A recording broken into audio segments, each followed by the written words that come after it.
heroes are on the rise. Oh my goodness, I cannot believe this is finally happening. I've been waiting for this moment for such a long time. We've been working on 5v5 for such a long time.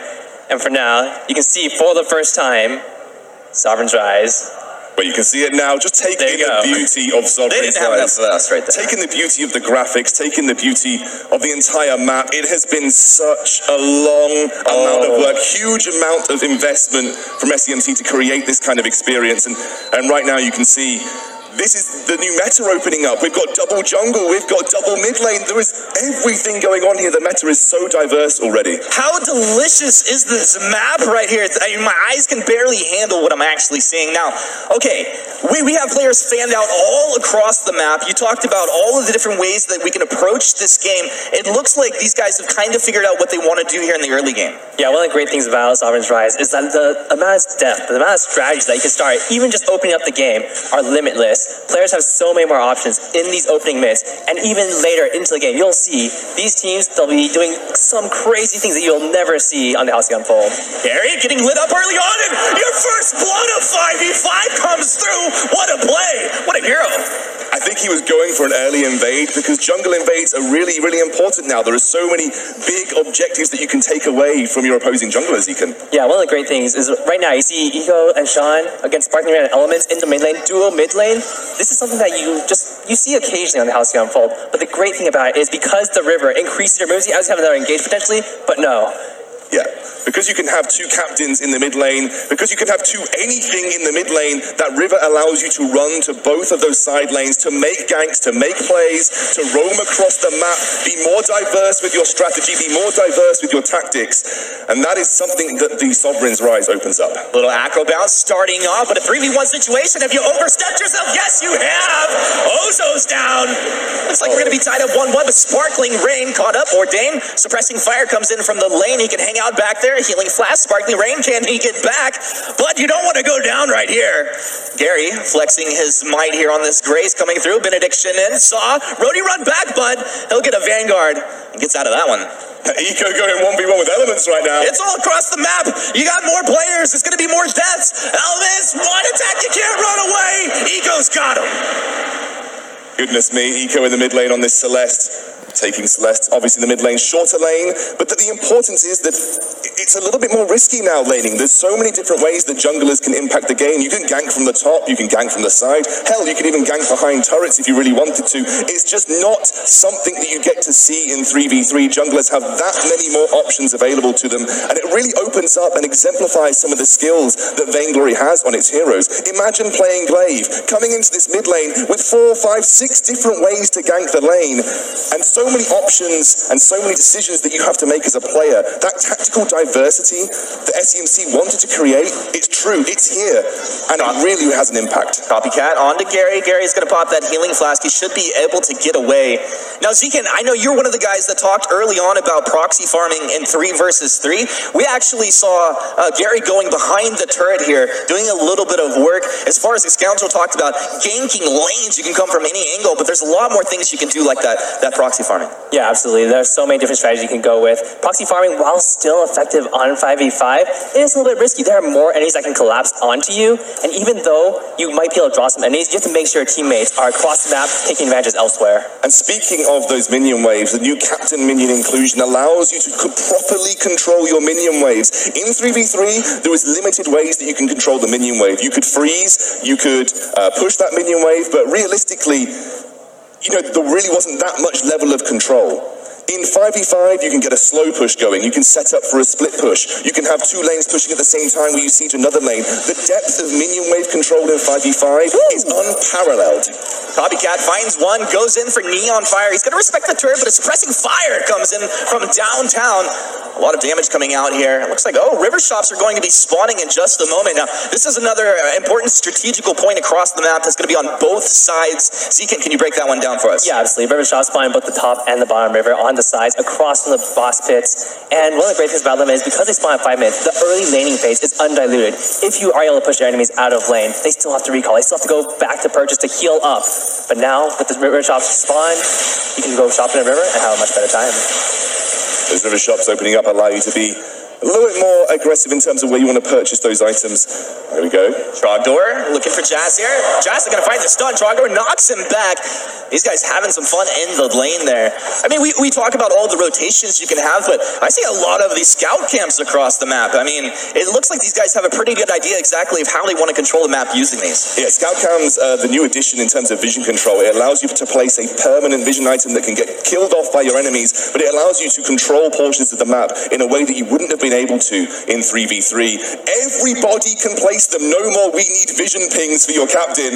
Everybody has control of the vision in 5v5. Captains can upgrade, captains can get more, but everybody is responsible for their own vision in some way, shape or form. So it's no longer captains we need vision, it's team. I would like that as a ping. That would be a pretty nice one. Team, we envision. Team, we need vision. That needs to be the first team that takes its way onto. Hey, NA has a team vision. They might do pretty well here. Now, I'm looking at the builds across the board. We got a CP Saw coming in, a weapon also? That's the most beautiful thing I've ever seen. Now, Bang Ring, Sean M, you've overstepped yourself. He will go down. He got sawed by a scout cam. He had no idea. He just didn't take it out. Ozo had perfect vision. And you feel like you're safe here, right? Like, exactly. This is his turret side. This is his side of the river. And if that was a scout trap, that play would have never have happened because the scout trap would have got propped. Ozo had complete vision because of the scout cam that's in the brush. Absolutely. And one of the things about this match right now is with scout cams, the amount of vision you can control is incredibly important as you have another fight breaking out. Run the eco. Can he run from this? Yeah, he'll be just fine. Had his flask there. So he's right back into the lane. So much action. Yeah, as you're speaking about more action, there is more action.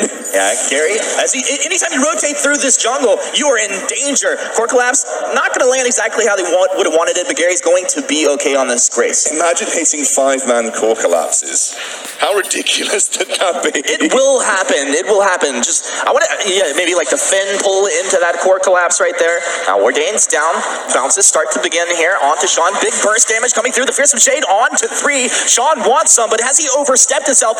Neon Fire finally rotating down from the top lane, kind of pokes onto his opponent's area. He will force them off, and then quickly runs down the river,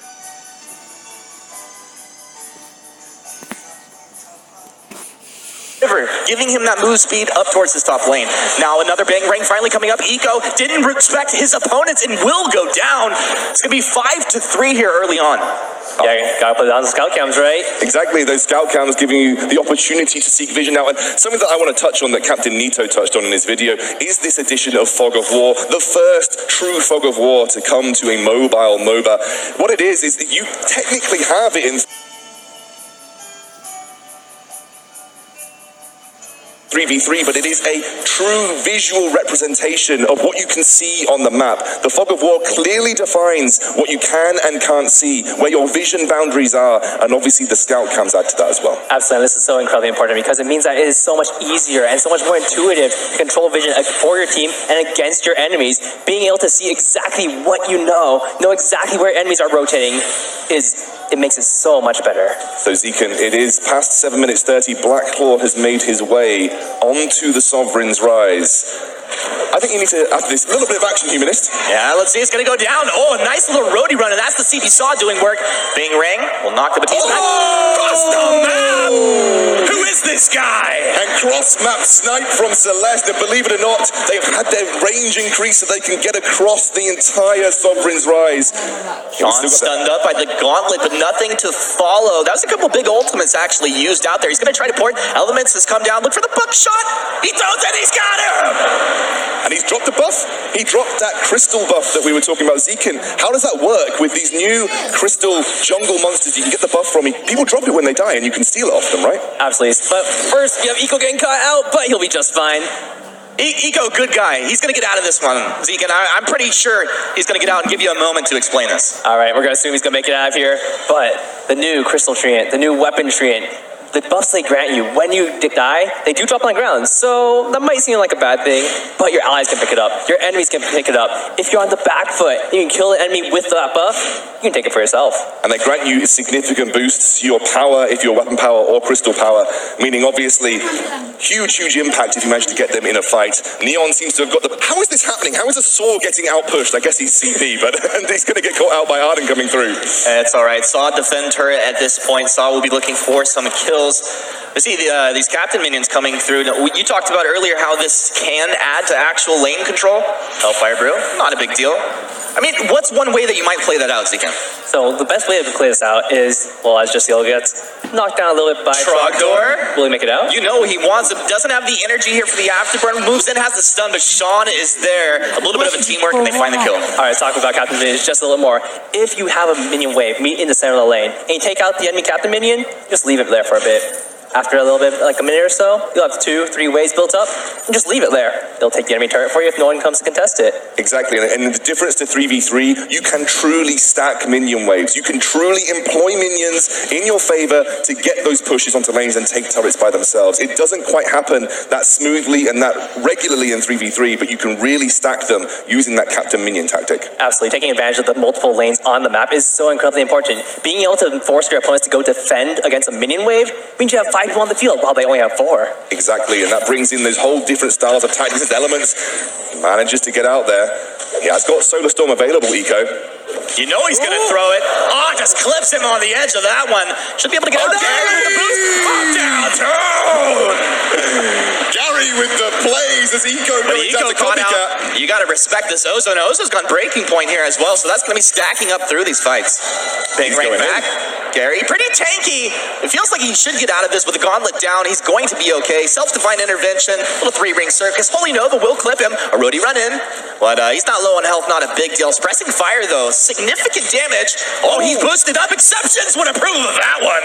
Oh, Gary's going in 1 versus 3 right now. The action all over the shop as you get a 3-man push into the mid lane whilst the other lanes are being tended to. Neon coming down. Neon's there. Hellfire Brew, he's going to move in with the boots, turn around with the 3-ring circus, plus that roadie run. Suppressing fire comes down. Bounce, baby, bounce. The core collapse is going to go ahead and stun this off. They've lost 2. It's only 3 on the map over here for Team Sovereign at this point. And it looks like we're going to have a little bit of aggression here into this mid lane. And I actually wonder if they're setting up for anything. Like, we do have Blacklaw actually out on the map. When will one of these teams get in there and try to take this objective?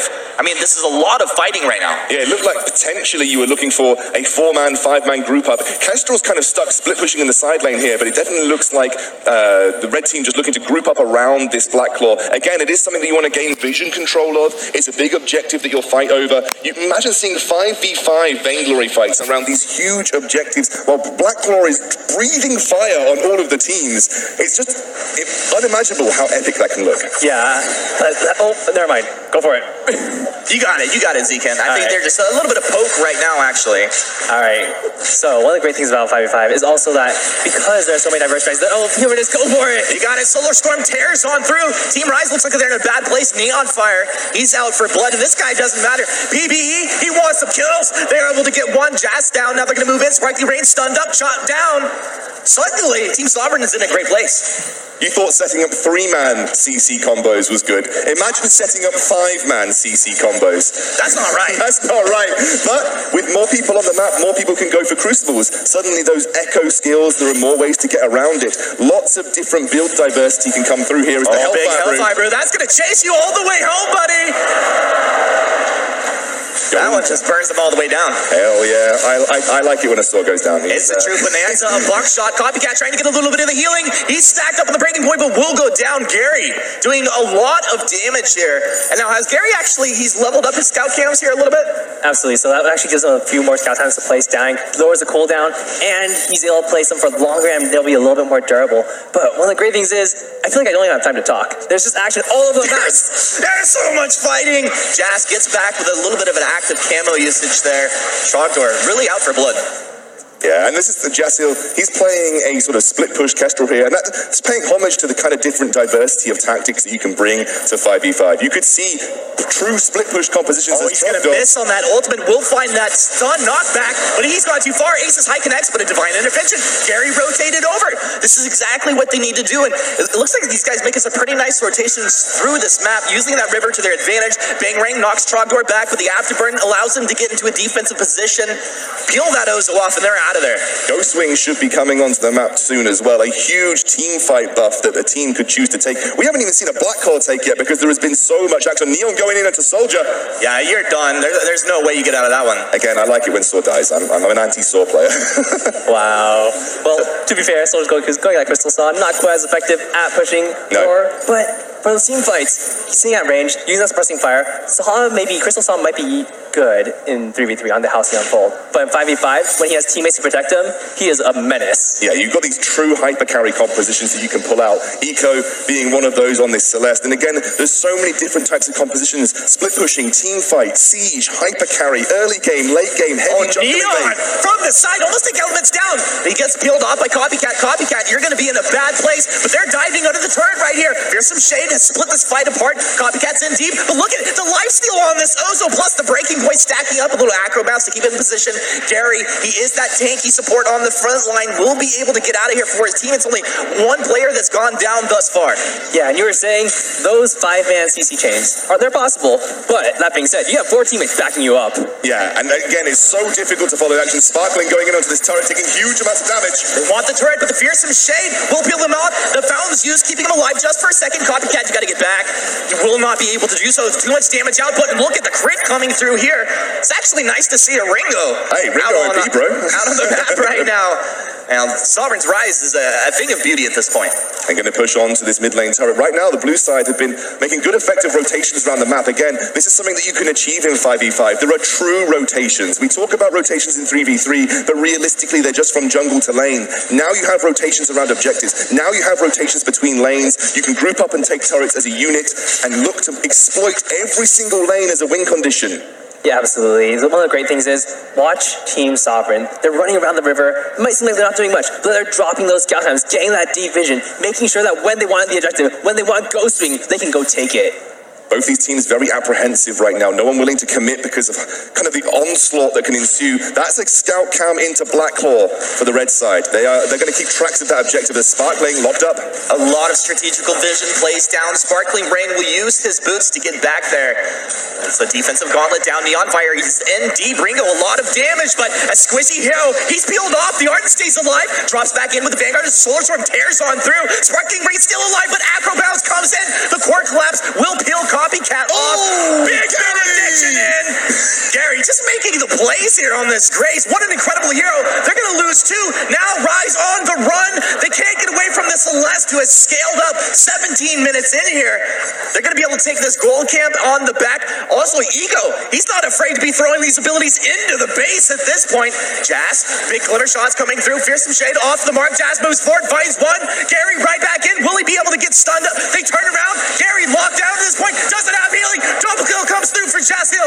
Now, looks like it's a turret take at minimum here. Yeah, but that was a distraction. 2 members of this 5-man team distracting in the front line while the rest of them focused a turret. Again, the ways you can split these team fights up. I don't know how you're following the action, Humanist. This is mental.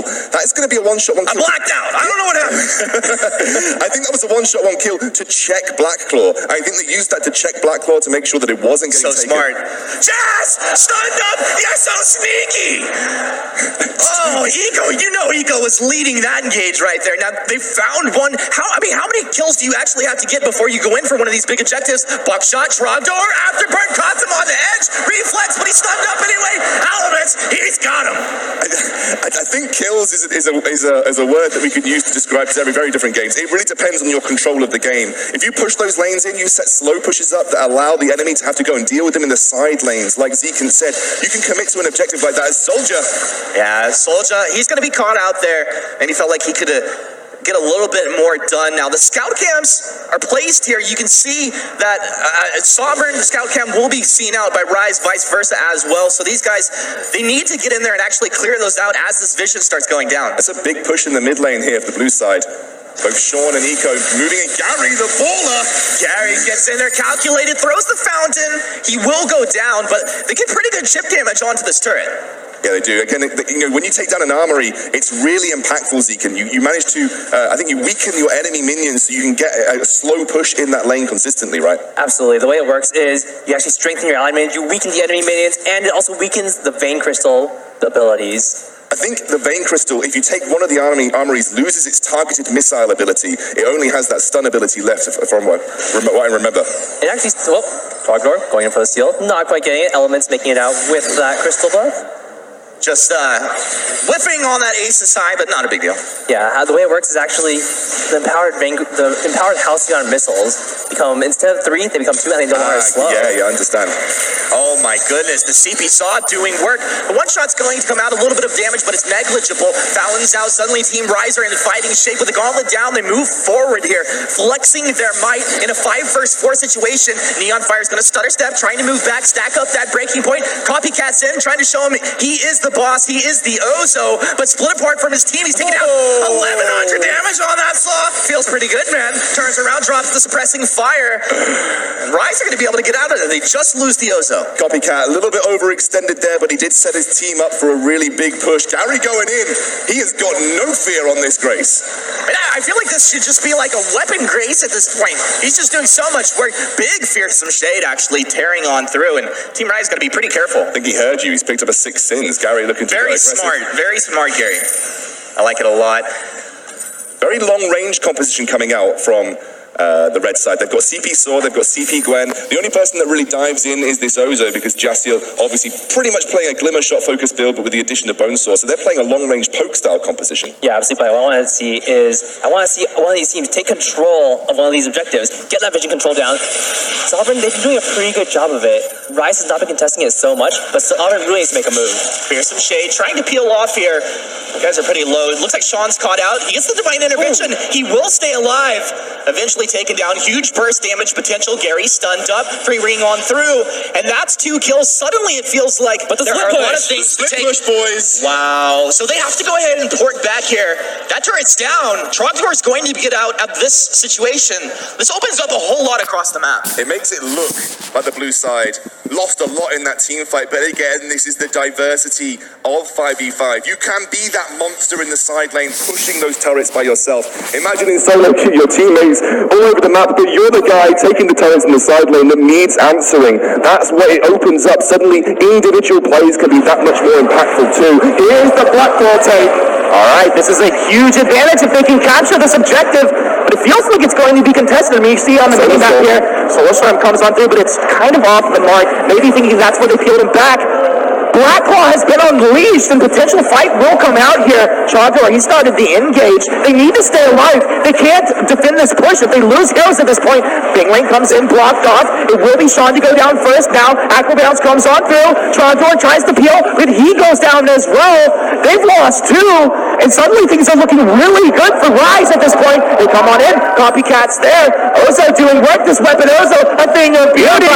But look at Blacklaw burning down the mid lane here. Oh, huge execute from Slaw. Drops the suppressing fire. Gary goes in, but has he bit off more than he can chew? It sure does look like it. He will go down. And a bit of a disaster here for Team Sovereign. Wow, they played that fight so well. Sparkling Rain managed to separate out the entire 5 members, trap those in there, and again, they've got heavy zone control with that Saw, with that Gwen, with huge damage going down onto his armory. They're onto the armory. The armory has been taken down. If they can get out of here without losing any heroes, it would be huge. Fearsome Shade, able to find one, throws them into the wall. CP Saw, yeah, he's going to go down. Neon Fire making the plays. Looks like Neon lost a chase, but they've still got to deal with this Blacklaw. Yeah, he's going on the Vein Crystal. Eventually, it should be able to target him down. I think he takes increased damage from the Vein Crystal when those Halcyon Missiles target him, but they should be able to get him down before that. That is the first armory of the game going down. Mid lane has become much more impactful. There's a lot more strength coming through for the minions in that mid lane on the blue side. Absolutely. And one of the things you saw right there was the Team Rise. They were able to take down Blacklaw and push with it. Pushing with it is very effective. However, you still have other options. If you want to leave it in the mid lane and take a side lane, go for it. And this is fantastic for teams. Oh, as you see, Ghost Wing is being started. Yeah, Saw's not quite up yet. Ghost Wing's going to get started. This is a quick take of an objective by the blue squad.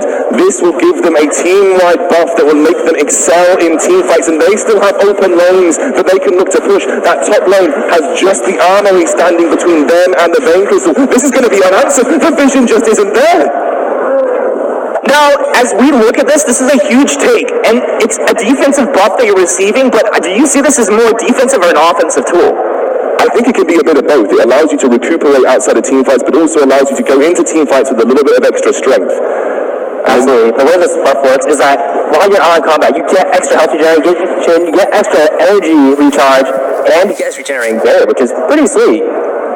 This is pretty interesting movements coming through here. As they move up as 5 into this top lane. You can almost sense some fear here. Von C would not Approve of these rotations. You can almost smell the fear on these players right now as Rise so close to maybe closing this game out. Now they move in, a huge clash. Look for the stuns into this gauntlet. They're going to turn it around. We'll lose one as Jas drops down. Toronto dropping low, gets the divine intervention. They have to kite backwards. You have huge burst potential. Oh, you're so squishy. They move in. This is Elements back. Gary zoning them out. Copycat goes down on the front side. Sovereign have flipped this one around while their base is in shambles. They have taken this fight. They move in. Fearsome Shade takes down Soldier. They don't lose anybody. What an epic fight coming out of these guys. And that is the danger of overextension. Team Rise, they went a little bit too far with that Black Claw push. They didn't get the vision that they needed for Sovereign, and Sovereign, they went for that Ghost Wing and were immediately able to turn the game around. And they have that big team fight buff that Ghost Wing provides. This is a long respawn. Have these guys into this game right here, right now? Right here, right now, Humanist. Oh my goodness, it looked like this was going the other way. They defend on a sliver of health. They turn it around. The respawns are too late, and they've done it. They've won the first game of 5v5. Vainglory. That was a lot of fun.